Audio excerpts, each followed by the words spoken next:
Jinx Ogé here, and on today's episode, we were inspired by a post shared by DJ Femme Noir from Verona Films, and it reads, I miss R&B girls in horror films. So, we'll be counting down the top 10 R&B Scream Queens. Potential spoilers. We may be discussing plots as well as which of these ladies survived or didn't survive their respective film. Number 10. Maya in Cursed. The case of the ex-singer made a splash alongside Christina Ricci as Jenny Tate in Wes Craven's werewolf feature film, Cursed. While the film received mixed reviews, on the bright side, we got to see Maya in a kitty cat suit. Number 9. Beyoncé in Obsessed. While Obsessed is more of a thriller rather than an outright horror film, in our defense, if we found ourselves in Beyoncé's character Sharon Charles' position, we would be horrified. The film received mixed reviews, but predates some of the modern-day horror films that touch on racial tensions, like Get Out. Number 8. Jada Pinkett Smith in Scream 2 and Demon Knight. While Jada Pinkett Smith is mainly known as an actress, she's also a singer who's done music from R&B to rock. She makes this list for her iconic appearance as Maureen Evans alongside many horror icons in Scream 2. This scene was so iconic that it went on to be parodied by Brenda in Scary Movie. Another less known horror film that she appeared in was Tales from the Crypt, Demon Knight, where she played Geraldine alongside Billy Zane. Number 7. Ashanti in Resident Evil Extinction. The Foolish and Rock With You songstress had a couple of run-ins with horror. Resident Evil Extinction, which is a reimagining of the Resident Evil games, Ashanti plays Nurse Betty. The Resident Evil films sometimes use characters from the games and sometimes have characters mirror them in games. The character that closest resembles her in the video games is Resident Evil 5's Sheva Alomar. They have a similar look with a bustier and ponytail, and their main weapons are both pistols. They both appear in bright rundown daytime zombie settings, and time of recording, they're only both in one entry in the franchise. And given Resident Evil 5 was in production around the same time the film came out, it's very possible Capcom gave the film some suggestions to reflect their upcoming game they were working on, or Ashanti's character potentially helped inspire Sheva Alomar. Fun fact, Ashanti is no stranger to horror. Before Resident Evil, she played the demoness Lysa in Buffy the Vampire Slayer. Number 6. Janelle Monáe in Antebellum. Janelle Monáe sings everything from R&B to pop to soul to funk and beyond. In 2020, she played Veronica/Eden in Antebellum, a film about a modern-day woman who wakes up to find herself mysteriously on a slave plantation. The film really gives Get Out vibes, but more from a woman's perspective and with slavery elements. Monáe gives a solid performance, and the film has some imagery that can really stick with you. Number 5. Grace Jones in Vamp.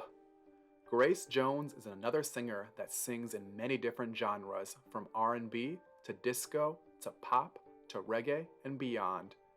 In the film Vamp, Grace Jones gives a mesmerizing performance as the vampire Katrina. In an interview for the film, she said one book that inspired her in preparing for the role was Anne Rice's Interview with the Vampire, which went on to have its own live-action adaptations after. As always, Grace Jones is just ahead of her time. Number 4. Brandy in I Still Know What You Did Last Summer. The vocal Bible herself was a powerhouse in the 90s, from iconic R&B songs to her show Moesha to even being Disney's first black princess. So her being in the I Know What You Did Last Summer sequel was huge and a lot of fun at the time. In the film, Brandy plays Carla Wilson, who basically picks up where Sarah Michelle Gellar's character left off as the hot bombshell best friend. Brandy is a lot of fun and makes this role her own. Fun fact, the character Brenda from Scary Movie is based on her. And another fun fact is that before Regina Hall took on the role as Brenda, It was offered to Alia, but she turned it down because she was friends with Brandy and felt parodying her may come across as disrespectful. Number 3. Kelly Rowland in Freddy vs. Jason. The Destiny's Child singer played the character of Kia in the 2003 crossover film. While she's iconic and a lot of fun in the role, she does get some instant karma for dropping the F slur. Fun fact, in the original Friday the 13th timeline, she's canonically Jason's final victim. Number 2. Jennifer Lopez in Anaconda and The Cell. Jenny from the Block makes it high on this list for being in 2 horror cult classics. In the 90s, if you wanted dinosaurs, you'd watch Jurassic Park. If you wanted sharks, you'd watch Deep Blue Sea. And if you wanted snakes, you'd watch Anaconda. Anaconda is a fun and wild ride where J-Lo and Ice Cube are in the jungle getting pursued by giant man-eating snakes. And they made it cool before Harry Potter came along. Next is The Cell. I remember seeing this film in theaters when it came out as a child with my mom. The Cell is one of my personal favorite horror films of all time for just how imaginative the sequences are and for how layered the plot is. In many ways, The Cell's themes remind me a lot of the video game Silent Hill 4, and it's a horror film that analyzes how children grow up to become the monsters they are, and I think that's really cool for a horror film to tackle that.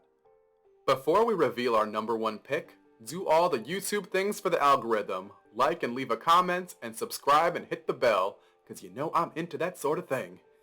But in all seriousness, it goes a long way for the channel and it helps this video reach more people. So, now that we got that out of the way, back to our number 1 pick. Number 1. Alia in Queen of the Damned. Who else would it be? None other than the legendary Alia playing the Queen of all vampires.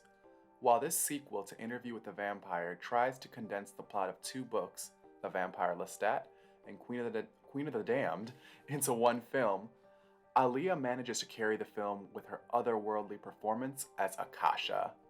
Given most of the plot was cut, it would have been awesome to see Alia playing more of Akasha during ancient times, and to show how truly wicked she really was, and how she became a vampire. But I guess we still have the books for that. Let me know down below in the comment section, would you like me to make a video comparing the differences between the film versus the books? Because there's a lot to discuss there given the pros and cons of both. With that said, Alia was such a marvel in the role that many celebrities went as her for Halloween. Rest in peace, Alia. So, who's your favorite Scream Queen or Final Girl? Let me know in the comments section below. And while you're at it, thank you for liking and thank you for subscribing.